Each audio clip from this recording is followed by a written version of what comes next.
Hey everybody, Aisling here, partner with House Mak and House Mak exclusive here for D&D. I'm going to be showing you guys why I use Tabletop Simulator to do all my DMing for D&D, because I got a few minutes here to carve out something with, and I thought I'd do something fun because I saw Chase putting out all his D&D stuff, and I thought I just called him Chase and Chance.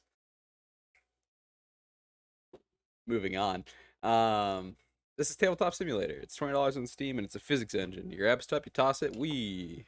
Look at that. You rolled a 13. Good job. Add your modifiers. In Tabletop Simulator, there's a lot of different things you can do. Most notably, create 3D interactable environments.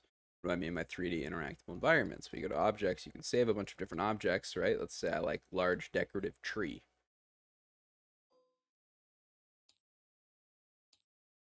Boom. You've got a pretty tree. There are a lot of things like that. So you can make stuff and save maps with this beautiful thing called One World, who I don't know who made it, but God bless whoever that was. You go over here, you go to Rough Stone Ground, you build on Rough Stone Ground because you've already made something on it and you saved it to the map Rough Stone Ground. Boom, whammo. Look at this thing. It took me like 3 hours, but it's beautiful and I love it. It's adult Legos. It's super fun. Uh So then you just, you have your player characters that run around and adventure throughout all here. You can add fog of war so they can't see certain parts and whatnot. And you can expose fog of war as you'd like, or you can have the player models themselves actually expose fog of war as they progress. There's also a bunch of other stuff. Helps you keep track of the different players' ACs and HPs and passive perceptions and stealth modifiers. You can play music. You can play like city music. You can also play music through here that you want to download from your MP3s. You also have access to literally everything in D&D. And I mean literally everything. You want every single common and magic item card sorted by type. You might have thought, you might have been like, aha, it's not going to have every magic item. There's only 36 in here. No, no, no, no, no. It just has all of them. You can even make your own. Right? Gonna come over here to like random treasure. Boom. Look at that. This guy's got an alchemical ingredient and an iron armor piece because you couldn't think of what you wanted to put into the box. Good job. You got it. Congratulations. By the way, that's infinite. Make as many as you want. You want to add better spell and feature cards? 20, boom. Druid class cards, druid spells, cleric class cards, also infinite. NPC, enemy cards, beast cards, creature cards. Literally as much as you could ever want in your entire life, you have access to. Everything in D&D that it could be a card is a card and on here. You also just get a bunch of player models and stuff to use and like have like velociraptors and other stuff. And you can move new things into it and save it. You also can get these little tokens which tell you what level of problem your character has to deal with today. Or buff. There's also a prop tile sets here. I don't have them in here because I've already used all of them in this room and I reload the room for different things. The room that I'm currently using, which by the way, none of this is my own work outside of making the map with the Legos that other people offer me. All I do is I go to games, I go to workshop, and I look around until I find something that's nice. Or I go to, it's on workshop, I'm right. Yeah, it's on workshop. Right here, boom, I found Braves Ultralight Immersive One World D&D Beyond Table version 2. I found this bad boy, just rolling around. Holy moly, this baby is sweet. Comes with so much cool stuff. All this, I didn't have to make a single thing of this. This is all just available to you, right? You can also do like, bonk.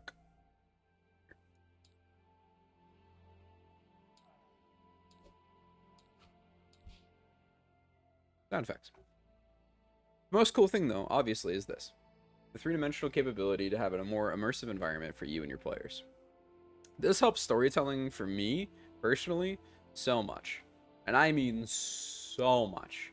I can literally just look at this and be like, yeah, you see this, this, and this. And then I can tell them, like, out of the corner between the cedar tree and the spruce tree comes a skeleton.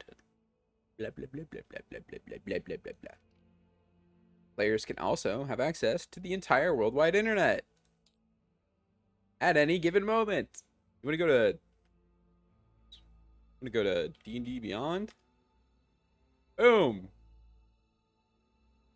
Congratulations. You want to go get your character sheet from D&D Beyond? You don't want to have it in this 3D environment, which you can also just have in different colors for your characters like Yulver and Smashed McSmash Face? You can.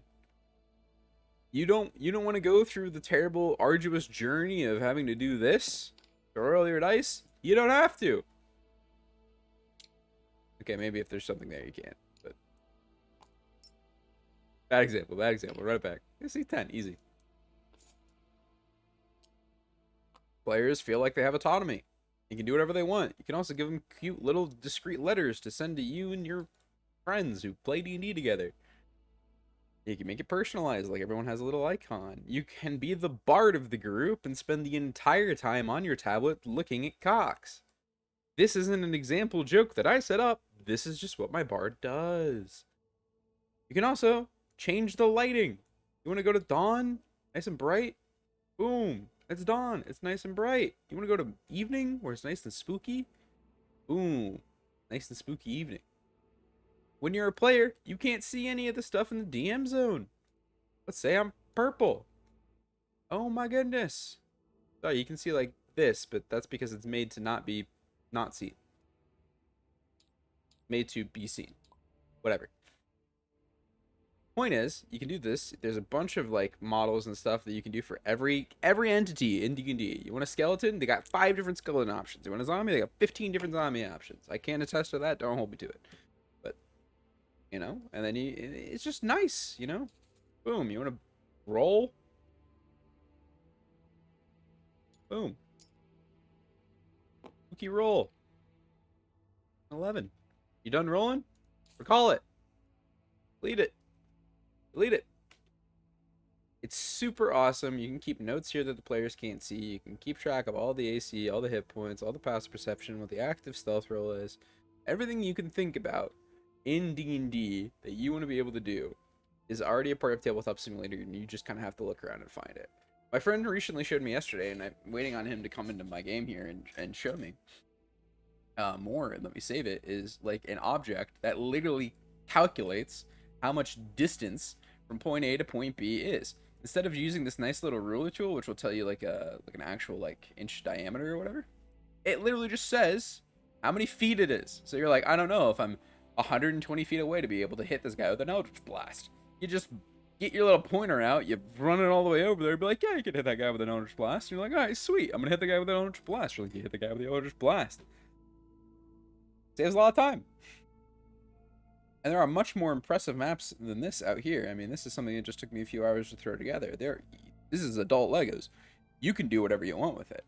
How you do whatever you want with it is you lock the thing in place by going to toggle, you click the lock key, you go to gizmo, you do move, rotate, scale, volume scale, or rotation value, whatever you want, for whatever purpose you need, you play around with it until it makes something that makes sense. It's really easy. It's super cool.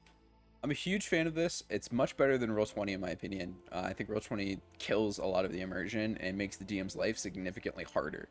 When you get to play in a 3-dimensional immersive realm like this, players can actually move their pieces around and be more part of the world. And you can focus more on the storytelling aspects of what you're trying to do as a DM. Combat is much more fluid. It's easy. You can literally like have other objects and things that this tells people when their turn is allowed, and it tells them at the top of the screen when it's their turn, right? So people know when they're supposed to be taking their turn. And you can also like you can tell people that they're on deck as another function if you want, right? It supports many players. I mean, I think you can have up to 8 people on one table for certain tables. This one has 8 itself. I think others can have theoretically 9 players. I don't know why you'd ever go to 9 players. You must be masochistic, but you can do whatever you want. By the way, that is Kirby, in case you were wondering. The suggestive Kirby. And this is something that you can do with the Gizmo tool. You want to make Kirby look like wide. There you go. It's literally just adult Legos. Build whatever you want with it. Make whatever world you want to make with it. Like see whatever place or palace or city or dungeon or cave or forest or ancient ruin, or anything you can think about. You can just make because there's probably an object for it. This table alone comes with enough objects to make pretty much whatever you want. You can make an entire cityscape if you so desired, right? And then if you just want to switch to a different map, all you gotta do is come over here, go over here, you whoop. I want to go to the Valterra world map. All right, cool. We're on Valterra. Don't at me about the name. I'm lazy. Right? Now we're looking at the Valterra world map. You want to go back? I should set this up for myself anyway. You want to go back to this area? Right? You want to have this built? All you gotta do here, come over here to the menu after that builds. Click this link button. Pick Rough Stone Ground. You come back over here. Go to Valterra world map. I know that Rough Stone Ground is like right about here. Okay. So now, whenever I want to go to Rough Stone Ground, right? Or I want to, let's say I want to go to the City Bazaar, right? Boom! It's the City Bazaar. Look at all of its immaculate detail that I spent a lot of time on in Incarnate. Very pretty, yes. Now we come over here. We can go back to the Valterra world map. Whoa. Then we can go over here, click this bad boy, boom. And we're Rough Stone Ground. But where's the objects? Well, you just click build. How did I get the objects on there in the first place? I just went to objects, found saved objects. I built a bunch of stuff from here. Like I bought like better animated trees, which is an incredible thing. And if you want it, just let me know and I'll give it to you. Mixed trees that float in the wind. Very pretty. You just stack them around until you find a shape or a form that you like, and then you just go over here and you click pack, and that's saved to the map forever until you make a new room. You also delete it, I guess, but I'm too much of a bitch to press the delete key. And then, you know, if I wanted to have a thing that lets me go back to Valterra easier than just literally clicking this and doing this, I could have, but I'm not going to do that because this is easier. But yeah, now that map is forever saved right there until I delete it. Same with Bazaar, same with anything else. It's that easy. Anyway, I can answer more specific questions if anybody's interested. I don't know, DM me or reply to the video and as I'm putting it into the D&D chat room in House Mak. This is something I really love, and I can walk you guys through any of the specifics you need. But in general, it's super fun. It's a great environment to have for your players, for yourself as a DM. It's so freeing. I mean, you have to do so much work on Roll20 just to get everything to sort of work together and be this sort of cohesive idea that you don't have to keep perpetuating on your own. And here in Tabletop Simulator, it just does it for you. Because you're just freeloading off of other people's work, which is awesome and fun.